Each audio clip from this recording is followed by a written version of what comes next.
Hey, good afternoon, everyone. Tom Stewart here. I'm with Liz Trotter, Matt Ricketts, and our special guest today is Sherry Weavers, bringing it to us from somewhere north of the border. Hey, Sherry, how are you? I'm good, thank you.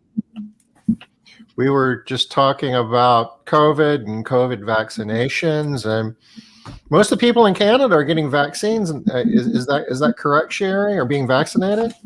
A good percentage. The ones who are wanting it are pretty much vaccinated. The ones who don't want it, we're still trying to figure out how to get them to join our team. Just ship them to United States. They'll fit right in. That said, we just opened restaurants for the first time in over a year last Friday. Hey, Denise. So, well, there is conversation here that starting in September, they want to make it mandatory that if you are working at a job, even if it's remotely in your own home, you have to be vaccinated. Wow. Say that again, Liz. Yeah, exactly what you think you heard. That to be employed in the state of Washington, you will have to be vaccinated. Even if you never leave your own home. Even if you are, yeah. So I don't know how they would track that. Like if you were an entrepreneur or solopreneur. But yeah, I don't know. I mean, have they found out that COVID spreads through Zoom? I think it's just one way to be able to control it, right? So they were talking about attaching it to registration, car registration, but then they thought, well, only one person in a household. So, wow, yeah, that's our new conversation right now. That would never fly here. So, what's been happening in the world the last couple of days? Anybody watch the news? Have I missed anything? I've been kind of busy lately. I have not looked. Tom, I always count on you. Yeah. Got anything cool? Well, we were here Monday, and the stock market in the U.S. just completely fell apart on Monday because of COVID concerns, but it's come roaring back, and they're hitting highs again. So, go and figure. So it dropped 900 points, came back 200, and I guess we're up.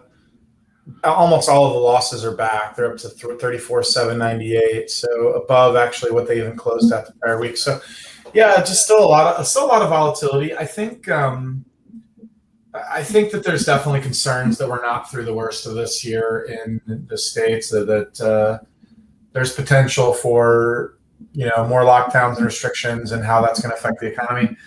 I don't know. I don't have a crystal ball, but I'm not hopeful we go down that road again. I'm not sure people have the patience anymore. They're expecting this wild summer and travel and freedom, and I'm not sure they're ready to go back. Well, you guys, like in Missouri, like less than half of the eligible population has been vaccinated there, right? I mean, isn't that like one of the hot spots? Yeah, Missouri leads the way in being Missouri. Yeah. We get to blame Matt. Oh, okay. Man, I got vaccinated early and often. I was all about it. Often? It's like voting in Chicago. Vote early, vote often. I'll get all three different kinds that are approved here. I don't care.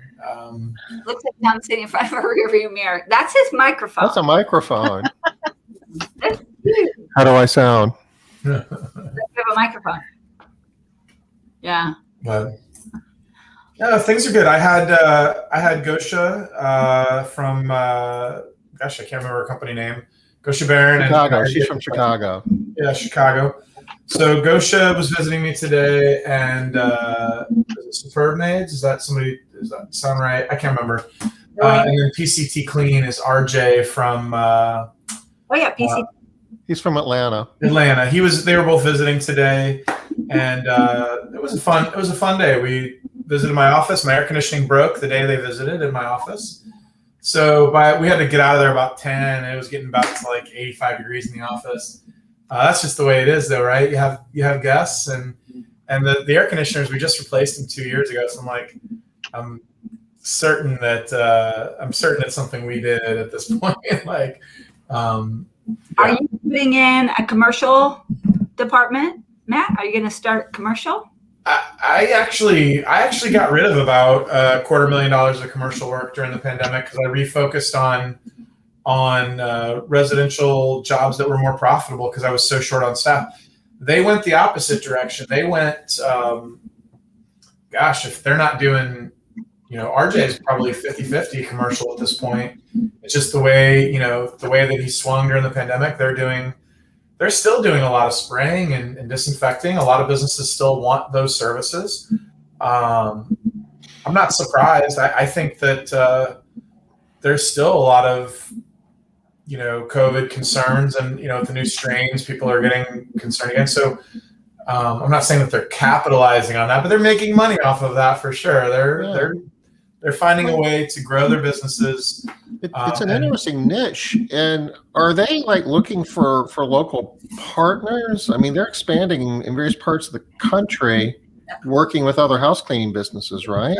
I didn't dig too much on that. They were really here. They were really looking at Made Central quite a bit. We were kind of looking at my operation.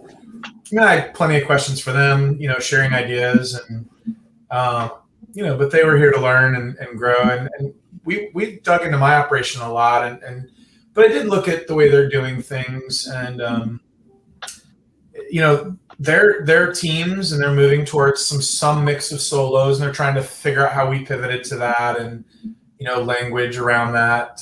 They were very interested by the fact that we charged $25 extra for somebody to be first thing in the morning, if somebody wants to be first thing, and that was an interesting thing to them. But a lot of different good ideas were shared. Gosha does some really interesting things with the way she does commission for her salespeople, and I think that I would love to track it a little bit more granularly by who makes my sales and how that contributes to overall revenue growth of the company. And she bonuses based on a percentage of that on revenue growth. I thought that was a good takeaway. So there was a lot of learning. Jerry, sorry, Tom, go ahead. No, I'm just thinking $25 for first thing in the morning. I guess there's a lot of customers who want first thing in the morning. It's just easier to schedule. Is that the thinking? Yeah, and what we do is we tell them, hey, you got a 50-50 shot of being first thing. Most of our cleaning techs are just doing one or two jobs a day. But if you absolutely must have it and you want us to lock it in and make sure that always is the case, but if you're flexible, you might get it anyway. But it just, a good amount of people are willing just to say, I need to be first, and they're willing to pay for it. So we would have the same. Yeah. That's too. Same thing. Well, hey, before we get much deeper, can we introduce Sherry? Explain who she is, where she's from, and all that good stuff. Let's do that. Oh, yeah, awesome. Sherry, do you want to introduce yourself? Tell us about your business, where you're located, what got you into the house cleaning business, what your favorite flavor ice cream is, and Sure. So I'm Sherry Weavers. I own and run Three Little Birds here in Hamilton, Ontario, Canada. So for many who don't really know anything about Canada, we are about 45 minutes north of Buffalo. I've been in business since 2012, and I think we have a really great culture here at our company, and we really focus on relationships with our staff, with our clients. Are you sitting in your office now? I am. That is beautiful. Yeah, it is. What do you have? What do you have painted? Is that a? It's a decal. It says, "Whatever you're not changing, you're choosing." Nice. One of my favorite quotes. Yeah, I like it. Hey, Sherry, you don't by any chance have your logo somewhere handy? I just love your logo. It's changed a little bit. I want your car. I know. The car? There's the logo. You'll notice the heart. The heart is there. That's something that got added. It's important to us. Those who want to notice and see the heart will notice it. And others that don't care, look right past it. Is it a wing or is it a heart? Yeah. It is a wing, but it's shaped as a heart. It's a little subtlety there. It's a FedEx arrow. That's what it is. What's that? It's like a FedEx arrow. It's there if you There want you go. Yeah. Exactly. Have you watched exactly. Portlandia before? Have you ever watched the TV show Portlandia? No. It's kind of a take on like the culture of Portland. It's just a bunch of shorts, and so I use a bird with a logo in some of my marketing too. And there's a joke from the show. It's like, put a bird on it. It's art. And all the hipsters in Portlandia have little birds with hearts on their little patches and stuff like that. So There you I go. remember like when that show was popular, everyone was like, did you steal that idea from Portlandia? I was like, I don't even know what Portlandia is, just like you guys are looking at me now. But I did watch it, and it's entertaining. It's hipster television from about 10 years ago. And if I would have watched that, I would have never opened an office in Portland. Having watched that television show, I would have been like, I don't know about this place. It's a shame. It's a shame that one of us never watched it. I know. It would have been good. It would have probably saved us some trouble. Yeah. But yeah, put a bird on it. It's a funny line from the show. Just YouTube that part, and you'll get the gist of it. But yeah, I'm looking at Hamilton on a map. I didn't realize it was so close to Toronto, and that not far from Detroit. I used to go up to London as a kid and play in hockey tournaments. Not too far from there. Yeah. My son drove to London today just to do some shopping. Yeah. But yeah, I'd say we're about halfway between Niagara Falls and Toronto. Cool. So Sherry, we're going to be talking about productivity, dispatching, scheduling, all that good stuff today. What is your model? Are you solos, teams? Only teams. Only teams. Yeah. And I'm sorry? What size? Teams of 2, teams of 3. Teams of 2 is our minimum. Teams of 2 are the most profitable for us. When we have to make the schedule work, teams of 3 can work. And so we will do that at times. We don't want to see any of our cleaners clean more than 6 hours in a shift. So we've had massive jobs. We've sent 6 people on a job, but generally we aim for 2. So, and the reason we would never change is the staff that we hire, they're very social. We get everybody from restaurants, retail. They wouldn't be happy if they worked by themselves. Huh. So I never thought of it that way. So, I mean, the idea of recruiting from hospitality and food service and so forth is common, but they're used to working around other people. So having those candidates work by themselves might not work well. No, everybody wants to work. Yeah, they want to work with their friends. Huh. Yeah, we saw some turnover of people when we went to solos and people that didn't particularly love that model. So yeah, I agree. That's probably true. Especially if you're hiring for a relationship. Yeah. So, Well, there you go. See? Yeah. And we find the dynamics. Our clients will comment all the time about the energy of 2 people coming in, and they're laughing, they're smiling, they're hanging out with their friend while they're working. have you heard of that, Liz? Like, if you have a solo model, maybe you shouldn't be recruiting from hospitality and retail, food service. Yeah, we were actually just talking about that today in the MMA groups that, for solos, everybody's got to be recruiting from other places. The CNA angle is still really good though. So, and hotels are still really good. You just don't want to be, because those people are used to working by themselves. Yeah. Mm-hmm. A lot more landscaping. People are hitting up the land. Oh, lost Tom. It's not common to lose Tom. Well, I guess we're still live. It didn't end the show, so that's okay. Yeah, I mean, hey Tom. one of the things you'll see in our job ad, it says happiness is finding a friend at work. Nice. So, it really works. Nobody wants to call in sick because you're going to hear about it from your partner. Even if you were to leave, you get pressure from your partner not to quit eventually. Yeah, that makes sense. So, what we wanted to talk about this is scheduling production planning month for the most part. We can go with this a lot of different ways that any way we really want to go with it. But Matt, I know you and Sherry talked a little bit about doing a deep dive into some routing and scheduling techniques. Yeah, well, Sherry introduced a hack to me, and I've seen it from a couple other people now, and I'm not sure where it originated, but I think Sherry does it well. It's basically a rainbow, right? Like where you use a visual tool. I haven't. Yeah, I don't know if it might be. Do you have a PDF version or something that we can share? I can find one. Yeah. Oh, you want it now? No, just for downloads later. I can put it in the downloads, sure.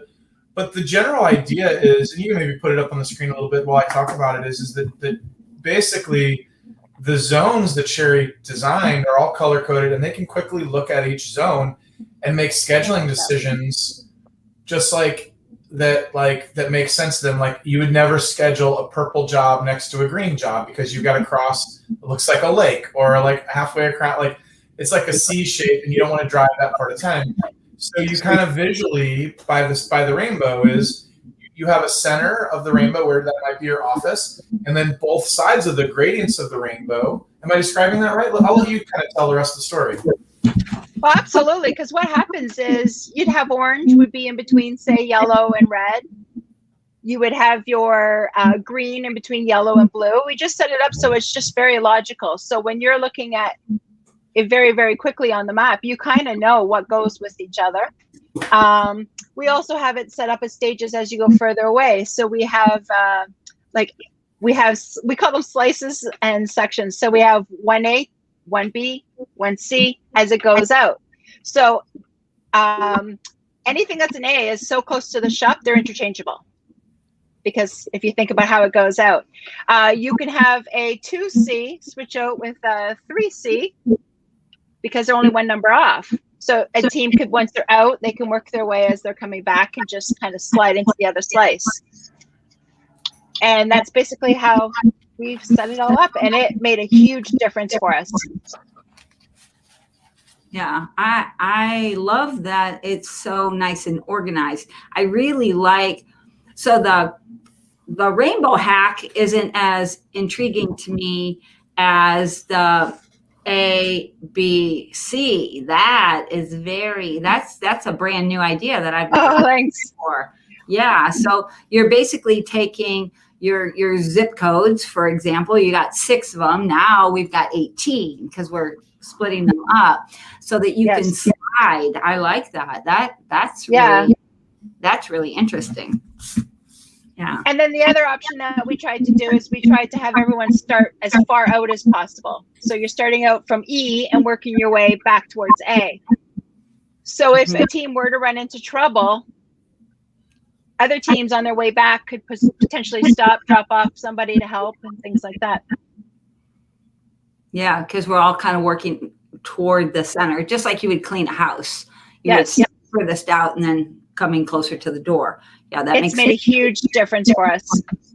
Do they drive? So in the past, I know they did drive your cars. Do they still drive your cars, Sherry? Yes. Yep. All right. So because it does make a difference about where they start based on where they're coming from. If they're coming from the office or their home. Yeah, and we pay travel time. Yeah. So for us, it's especially important. Yeah. I think, well, here in the States, everybody pays travel time. It's against the law not to. How you pay it is up for grabs, but you have to pay it. If you have employees, if you have independent contractors, you don't. Okay. Yeah. If people don't work for you, you don't have to pay them. It's awesome. That's a good general statement, isn't it? You can just. Yeah, they're not my employees. Somebody else gets to pay them. Right. See, we do straight hourly as well, no commission or anything like that. Mostly because we are getting our staff from places like retail and restaurants where it's hourly from the time you start to the time you finish. So how do you manage, so you're paying hourly, they come from this other area where were paying hourly, but they were getting a lot more in tips. So how do you manage that piece? Oh, we get our fair share of tips. Oh, okay. Do all your tip? Maybe that's in Canada. I honestly don't know how many we're tipping before. Now that we're with Made Central, the tips are coming through the roof. Yeah, and so we're seeing them now, but everyone has given us feedback. They're definitely increased. Do you know the number? Because I was just looking at it today with RJ and Gosha, and I was like pretty pleased. Have you looked at yours lately and kind of know the number off the top of your head? No, I don't. I just look at each employee and I look and I'm thinking, wow, like just the amount that they're getting, and because Made Central shows it in their how much they're actually averaging per hour. It's almost a 10% raise or more. So we just looking at last week, we generated over $1,300 in tips. You know, so not quite 10% last week, but it was basically almost $1.80 and higher last week per employee averaged out. But it's significant. So I've had some people push back on me on this a little bit, and they're like, well, then you're paying the credit card processing on that $1,000. And I say to them, like, you wouldn't trade $30 to give your employees a $1,000 raise. You wouldn't make that trade. And when they think of it that way, it's so powerful, because it would cost you so much in sales to give them a $1,000 raise. To do that, how much would that cost you in sales? Probably $5,000. You have to make $5,000 in additional sales to do that same thing. Mm-hmm. So I'll take a $30 credit card processing fee to do that. And the other pushback point is, at least in the States, is you have to pay the employer taxes on those tips as well. But whoop-de-doo, it's still free money for your employees. It's true. That costs me another 7%. You are right. It does cost me that too. It does. Yeah. So Do you guys have to do that? Sherry, also? You have to pay. Yeah, we pay quite a bit. Yeah. It's totally worth it. Like Matt said. Yeah, it's so worth it. I love it. Have the response that Matt does, so I'm gonna have to look at that. I made myself a little note. I'll bet you Sherry's is better than I'll bet you Sherry's is better than mine, because Sherry's response rate on her survey is, last time I talked to her, maybe you can fill me in on this, but it's through the roof. I mean, it's unbelievably high. We used to sit about 87%. Nice. And what are you at now? High 70s, I believe. High 70s. Yeah, I'm great. I'm just working on our template right now. I want to revamp it now that I've been with Made Central for a while, and get that up there. Yeah, I think anything above, you know, in the survey industry, if they would tell you anything above a 20% response rate would be phenomenal. But you know, 87%, that's culturally you're training employees to do something. Yeah. Maybe your customers too, in the way you're selling. I think it is probably the way we're selling. We almost sell it like they're buying into almost like a club, and it's part of being a member of our club. Nice. So tell us a little bit more. What does that sound like, Sherry? How are you like telling them that it's a club? Well, first of all, we tell them it's required. People will complain if we follow up because they didn't respond. And we just tell them, sorry, it's all automated. And because we don't, what's the word? Omit anybody from it. Everybody gets it. It goes every single time. I mean, come on, it takes 3 seconds to do it. And if you're not willing to do it, you're probably not a good fit for us, because together, you know, and it's also how we pay our staff. We do a lot based on their scores. That's good. That's a good little selling point too. And we really help.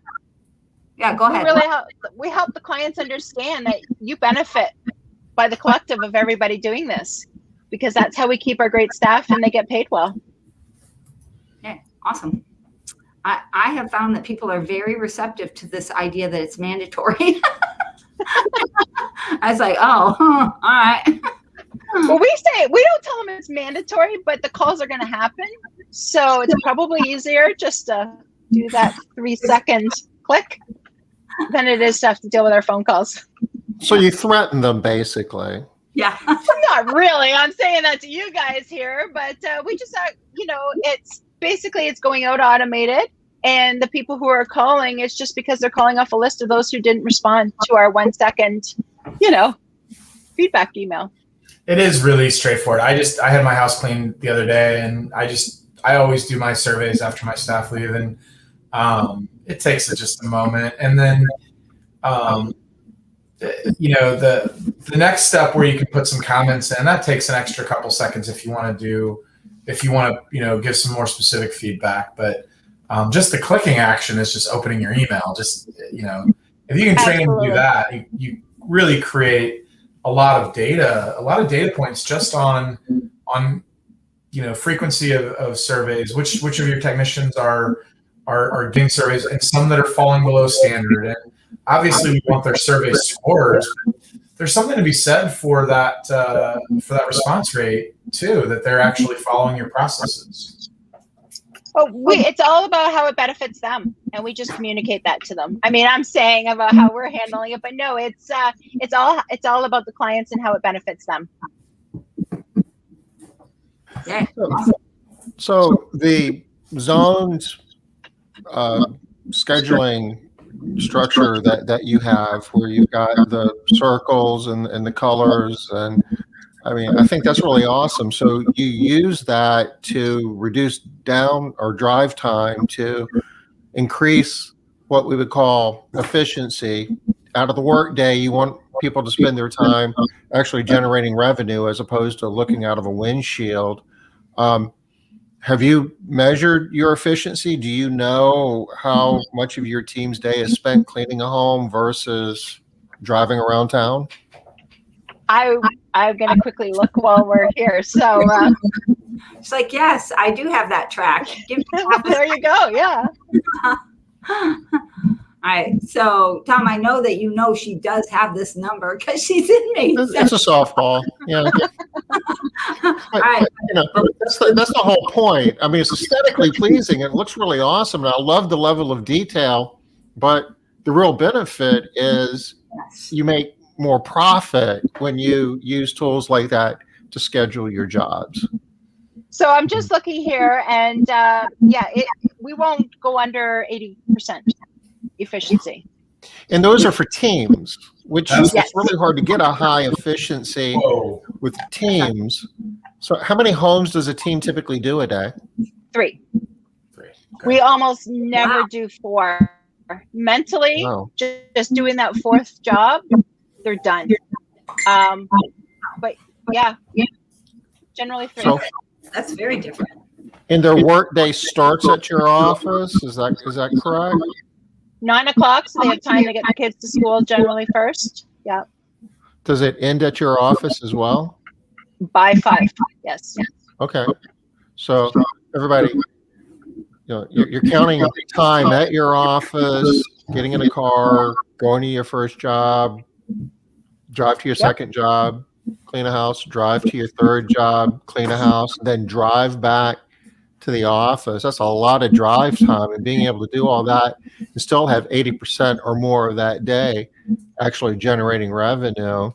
Are both people on the clock from the office to the first job? Yes, everybody. Yeah, that's amazing. That is. I honestly didn't know that, so I'm pretty happy to hear this. Yeah. I didn't know how I compared. Yeah. Yeah, so I use 75%, even though we do end up pushing closer to 80 with all the solos that I have. For the revenue production planning that I use to do my sales, we base that on 75%.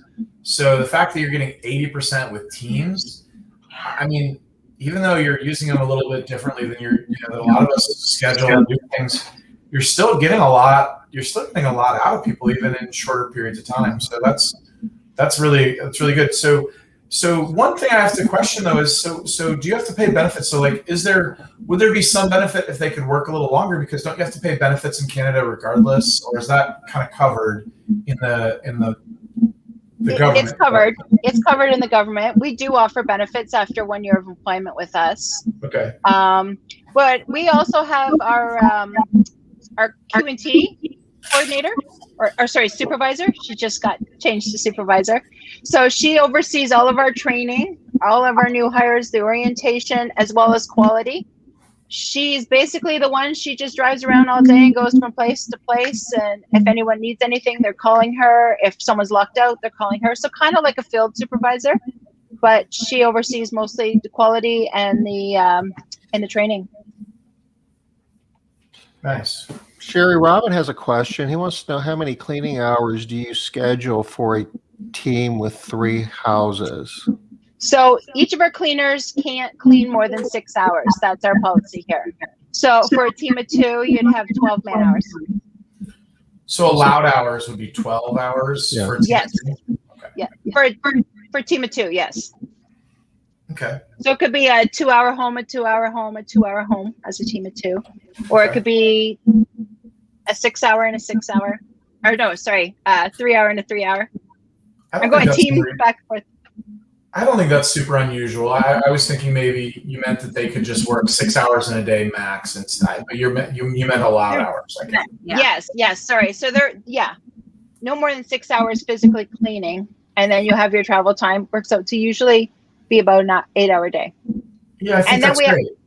Yeah. So it seems to be perfect for the staff. So I think if you balance that out, I mean, if they end up going over a day, that if you balance it out in general, but yeah, if you do push people long cleaning days, day after day, just because it seems like they can do it, sometimes they do fizzle on you. So it seems like a good approach for long-term success. And I do have a lot of long-term employees.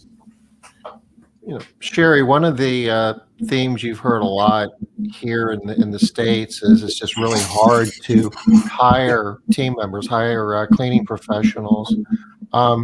What's it like in Canada? we've been all pretty much about 2 weeks behind you guys. So it's been a real struggle here. It was near impossible. The quality of our applicants just changed so much until last Friday. Suddenly restaurants and the malls are open.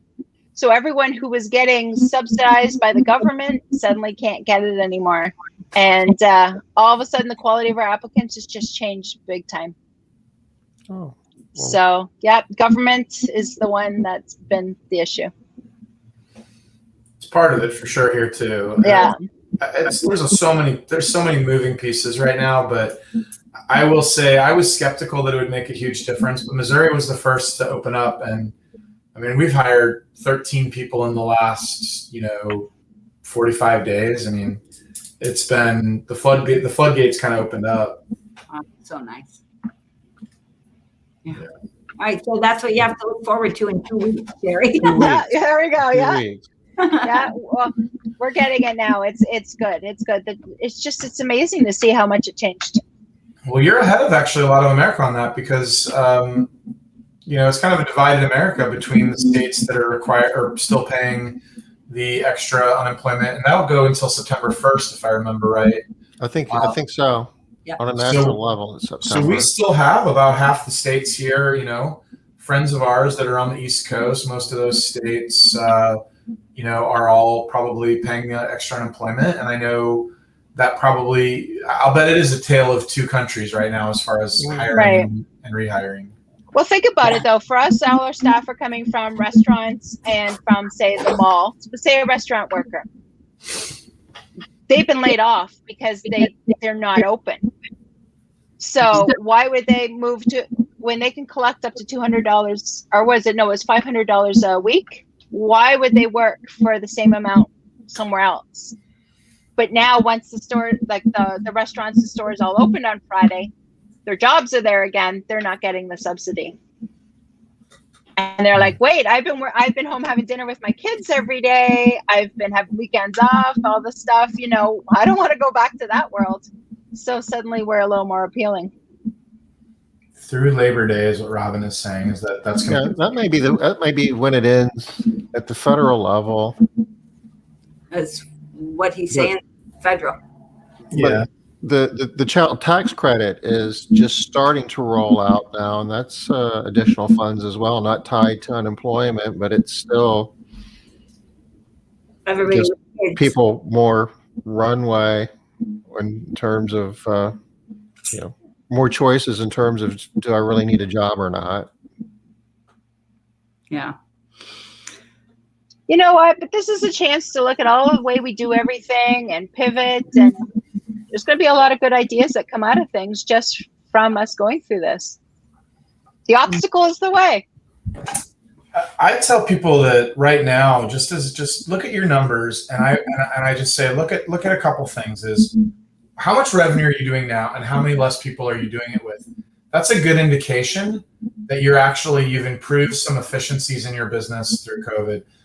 A lot of companies are doing more with less. We're at 95% of pre-COVID revenue with 75% of the employees. So we're getting more from our current employees. We've raised prices. We've done some other things, but there's a lot of light at the end of the tunnel that we've actually probably built more resilient businesses through this process. Sounds like you have. Yeah, absolutely. Yeah.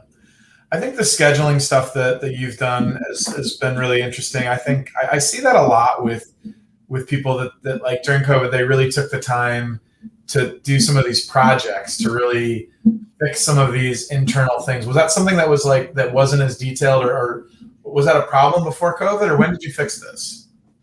We did it just before COVID. Okay. Or actually maybe, I'm trying to think, it's been so long ago. Yeah, it was just around there, but it's been that much better since we moved over to Made Central, because now we have the schedule efficiency and all that type of stuff that we're looking at. Are those the same colors as your zones in Made Central too, so you kind of can identify them easily, like visually? We did, yeah. And what I did, my son is actually going to school for website design and things like that. So just for some extra experience, when we moved over to Made Central, we had him come and work a couple hours one day, like once a week. He came in for about 4 hours, and he just worked on, his job was our schedule efficiency. So all he had to do was look and say, well, if we could change this to this, and we could do that to that, and we were paying for him based in just in the improvements we were doing, and he was getting a feel for the software. Yeah. That's great. Yeah, very nice. And then does he work for your company? I know you have is this another one that works for your company too? It's a family business, right? Yeah, they don't want to be here though. He quit on me. But he was only about 4 hours a week. And my other son is here right now as a cleaner. But he won't be staying long. He's going back to school. I put my kids to work. I have them go to the office on the weekend and do some towels and do some other things just to make them understand what we do, and that it's not all that they just get to get nice things because we get paid. Yeah. So it's nice to put my kids, when they were little, they got fired so many times. That's awesome. I think about firing my son every day. We joke about how many times my kids have been fired. I mean, now that he's a cleaner, he's the same as everybody else. I didn't even hire him. Others did. He had to do his police check, apply the whole thing. But when they were little and they were doing the cloths and sorting laundry and all that stuff, yeah, they were fired every week. Good. Were they upset? Did they cry? Did they care? That's why they got fired. Okay. Mom was mean. My son cares about money, and so I tell him, it's not going in your college fund this week. You didn't do enough hours. I'm not putting it on your payroll next week. Yeah, and there's not going to be a college fund, so you're going to be doing this job for the rest of your life. Yeah. That is your life.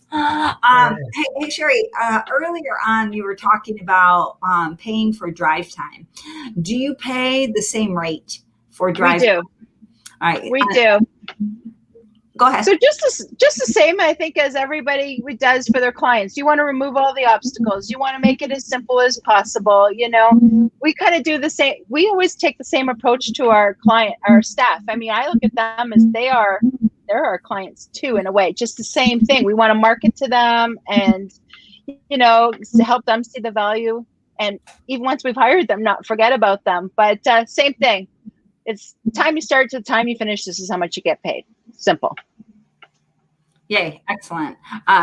And that, I was wondering about that because of your efficiency and holding them to the 6 hours, 8-hour day, never going over. So I was wondering how that drive time might play into that.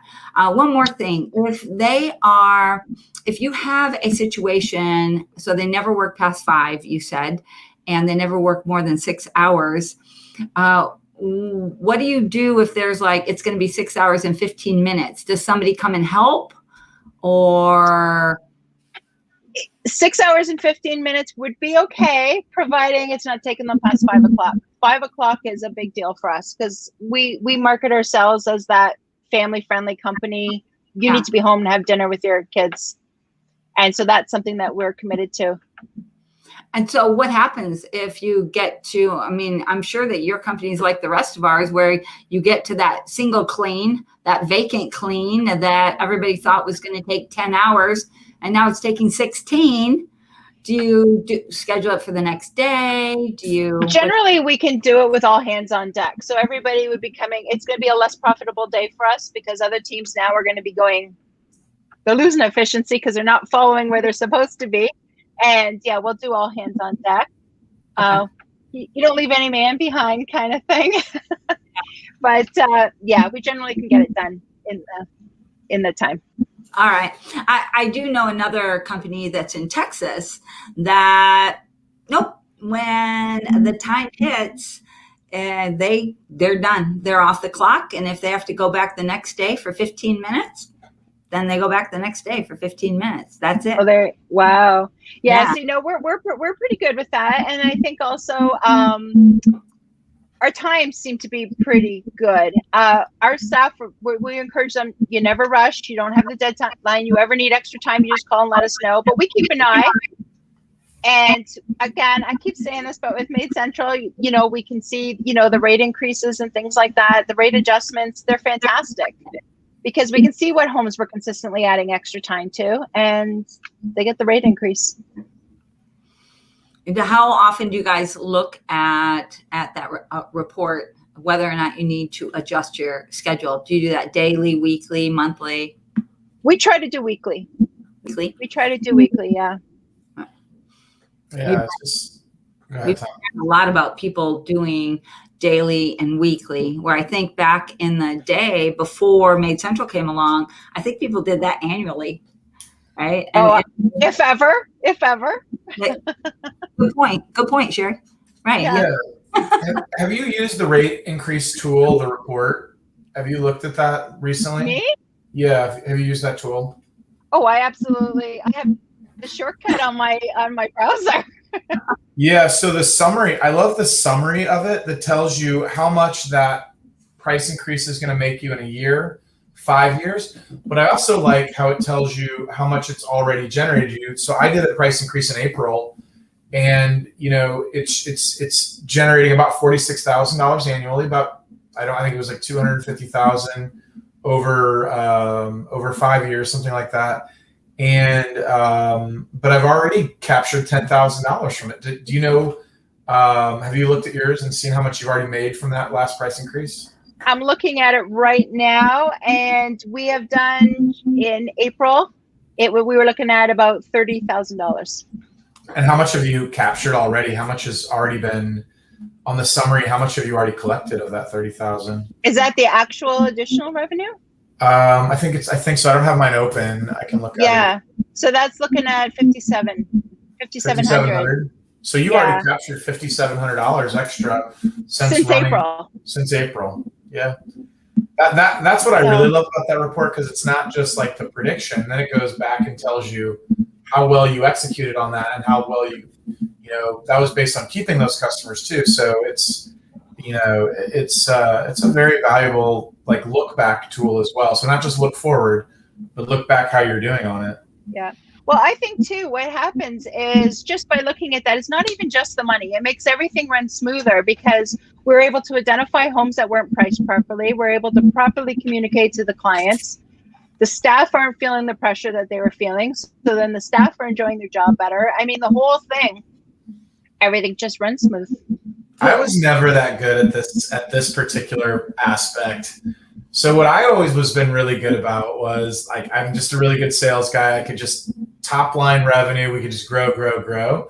And I always thought I could outgrow my problems. But yeah, it is so critical to like be looking at that every day, especially in this last year. We're like, oh, I can't just sell 10 more houses this week. Like we need to actually make more money off what we're doing. So yeah, like I've heard Tom say it to, this way before, is that you'd be better off not cleaning certain homes, right? There's houses that you go to and you're just like, you'd be better off not cleaning that house, collecting that money, because at the end of the day, you've lost money. And I actually identified 7 or 8 houses that were just like, we are paying these people to clean that them. That was one of the first lessons I ever learned. And Liz, I think you can probably appreciate this. GCA, Global Cleaning Association. Yeah. You don't want all the jobs. You want the good ones. That's very, very true. Yeah. So, Sherry, you said something earlier that we kind of glossed over, but I think is super impactful for people to hear, that it doesn't matter if you're using Made Central. I know we talk a lot about Made Central because we all use Made Central, but for those of you that are not using Made Central, what you said is what makes the difference, Sherry. The reason why you're doing it now and doing it that way and doing it weekly, not annually or whatever, is because everything runs more smoothly.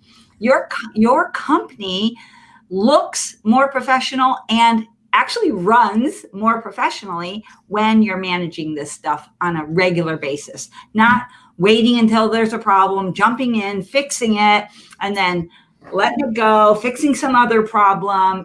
That's what we see too much in our industry. People just like jumping from problem to problem to problem.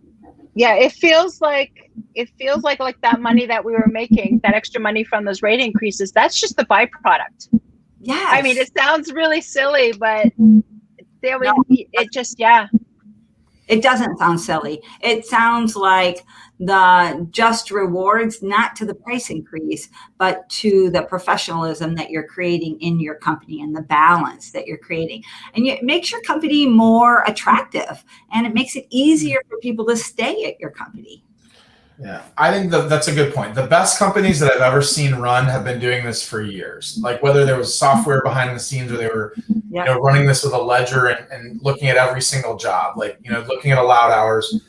I have to agree. The very most professional companies that I've ever visited, talked to, always track their allowed hours to their actual hours, and they know the story of every job. I talked about Kathy Gage last week on Wednesday. There's other people that I know that did this just as religiously with paper and pencil and ran really tight ships. And the value in that is that when you're ready to sell your business, even if it's not on whatever software, you have a much more valuable product because you can prove your profit margins on every job. It is just an incredibly important thing to do, whether whatever software you're doing this on, whether you're doing it with paper and pencil. I meet people that are running very successful businesses through their sheer willpower and QuickBooks.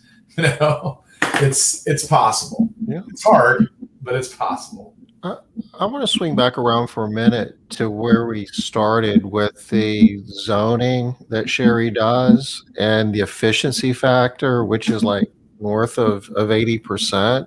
And for the typical company with a business model of everybody meeting at the office in the morning and again in the afternoon and 2 or 3 person teams, an efficiency factor of 70%, in my experience, is considered to be pretty good. Yeah. The difference between 70% and 80%, I'm going to do some quick math here, that's 10%, but that's like 10% extra home cleaning you're getting, revenue that you're generating without having to pay any additional salaries for that.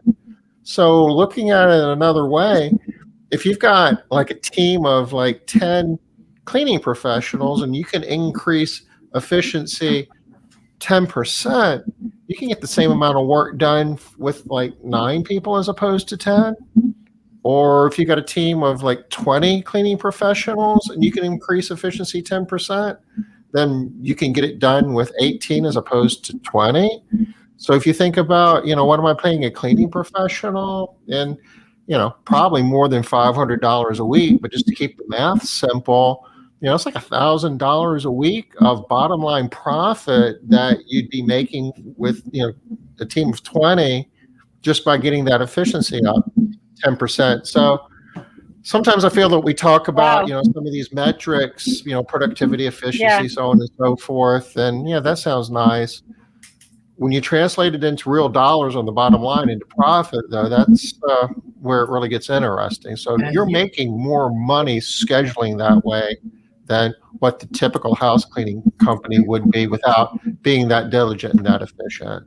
And it's really hard. It's really hard to make those swings too. Like a 10% swing in efficiency, it sounds like just 10%, but that's huge. I mean, it's almost a logarithmic scale of difficulty to get from 70 to 75 to it's like 10 times harder than you think to make those improvements.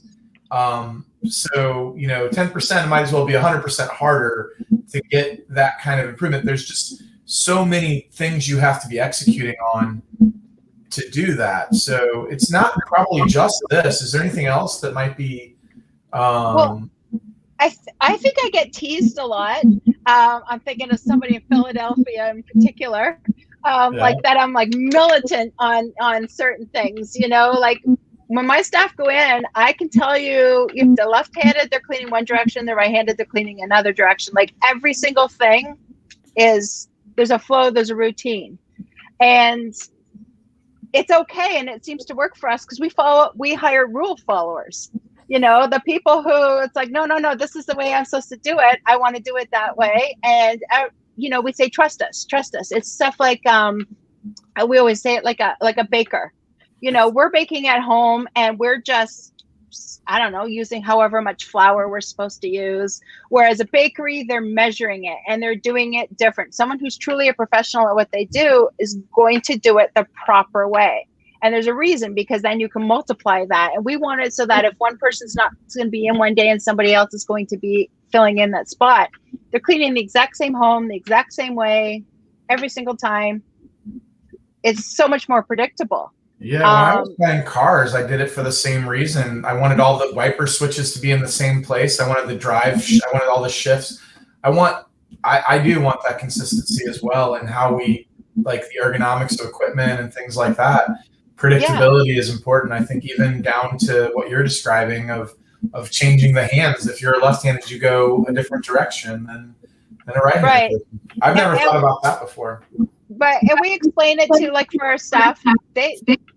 It's always to what's in it for you. Well, when you're cleaning exactly the same way every single time, and you want to take that time off because you want to go on this school trip with your son, you can't.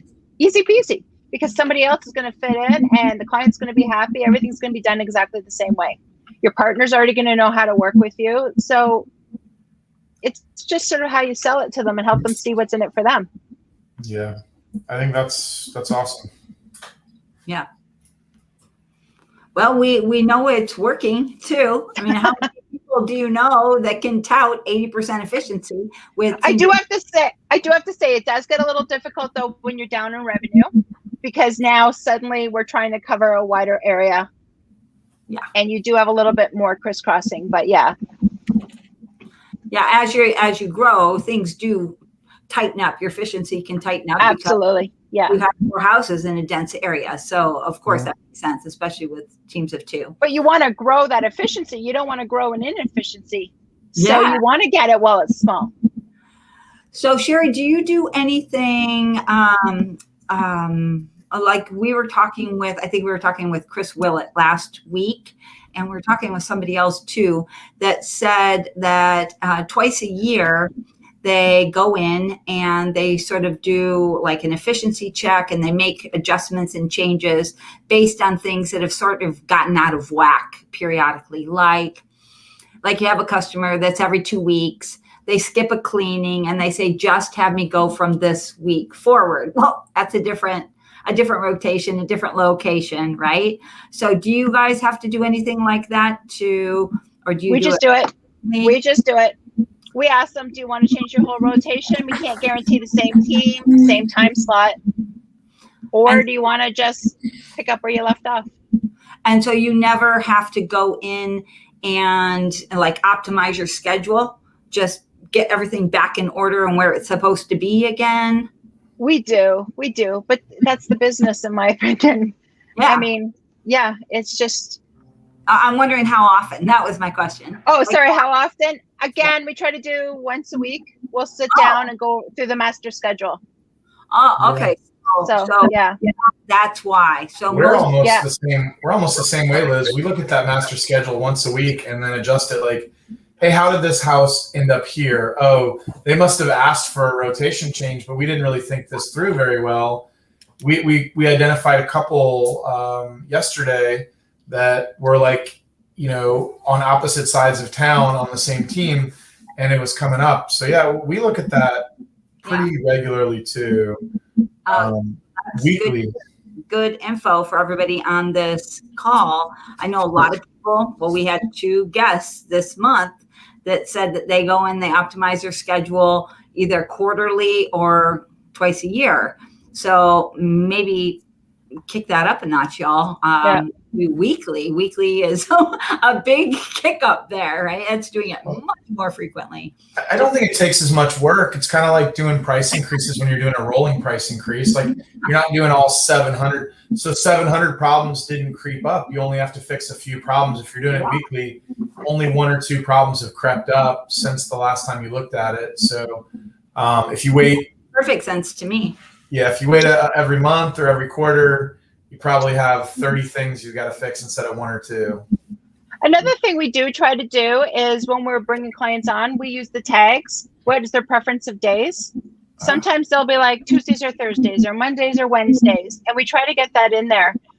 So when we're booking them in and say, I'm like, oh, we're all the way out in this area on this day. I'd really love to be able to find another home that goes in there. I could do a search, filter, biweekly client in this zone with a tag of Tuesday or whatever day.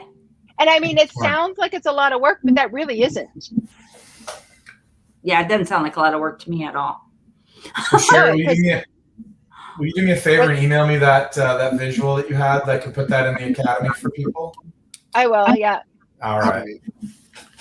So I will have that uploaded for people that want that download.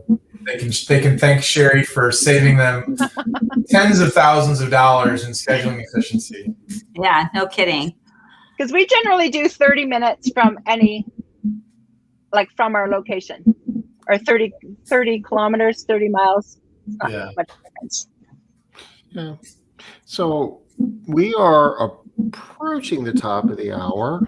Got a minute or 2. Are there any last pointers or thoughts, Sherry, that we'd want to touch on before we run out of time today? You don't want all the clients. You just want the good ones. Just the good ones. Just the good ones. Yeah. It's the 80-20 rule, right? There's a couple that we all have, or if we don't watch, we'll wind up with them that we'll have more money in the bank at the end of the month if we didn't have them. Exactly. Especially right now, y'all. Right now, while clients are plentiful, right? You can be picky, right? Choosing mothers choose Jif. Choosing business owners choose good clients. So yeah. So we're going to be back Monday at 5:00 Eastern, and our guest is going to be Katie Lambert. And I think that we're basically going to be kind of picking up on this theme again on Monday, aren't we? In a little bit different way. But yes, Katie's going to share how the master schedule works, but not from the Maid Central perspective. A shocker. She'll be giving a sort of a low tech version, how anybody can do this. Is based on the Kathy Gage model. But yeah, this has been around since whiteboards and Post-it notes. It's just put in software. You can do this however you run your business. At the end of the day, you just want to be mindful that you want your cleaning professionals to be spending as much of their day as possible generating revenue. And that's the objective. And we've got some calculators. If sometime this month we can kind of dust them out and play a little, what if analysis and show how much more profitable you can be if you can improve your efficiency from some lower number to some higher number. And it's free money. I mean, it's truly like free money. Yeah. Yeah, you're probably going to get hit up by 1 million people now sharing, wanting to know, what? 80%? How's she doing that? Use it too. That's amazing. Hey, Denise, well, I'm glad it was useful. Tom, dust off those calculators for next week, and let's try and get those Really? out. Can we do that next week? Can we play with some spreadsheets? Can we please, Mom? This is awesome. Thanks so You know much. what I'll be doing this weekend? Sherry, this was really good. Much Thank you. appreciate you sharing with us, and congratulations on the success you're having, especially in the face of all the challenges for these unprecedented events we've been dealing with, through COVID. I can't wait to see your rainbow too. So we'll get that rainbow. Oh, right. Yeah. Okay. Thanks. Yeah. Can you guys, can people go in and out of Canada now, or is that still kind of restricted? I think August 9th is when. August 21st for the U.S. has pushed it back a little bit. But Yeah. Are you gonna be coming to convention this year? Oh, heck yeah. I got to get out of here. Awesome. Okay. Look forward to seeing you there. So, I think we're done for the week. We're done. Thanks for joining us again, Sherry. Thank you for your help. Thank you. Thank you. Very good stuff. We'll be back Monday. Katie Lambert. We're going to be talking about the basics on how to do your schedule to get the results that Sherry was sharing with us today. Yeah. So you guys take care. Have a good rest of your week, and we'll see you Monday. Bye-bye. Thank you. Bye, y'all.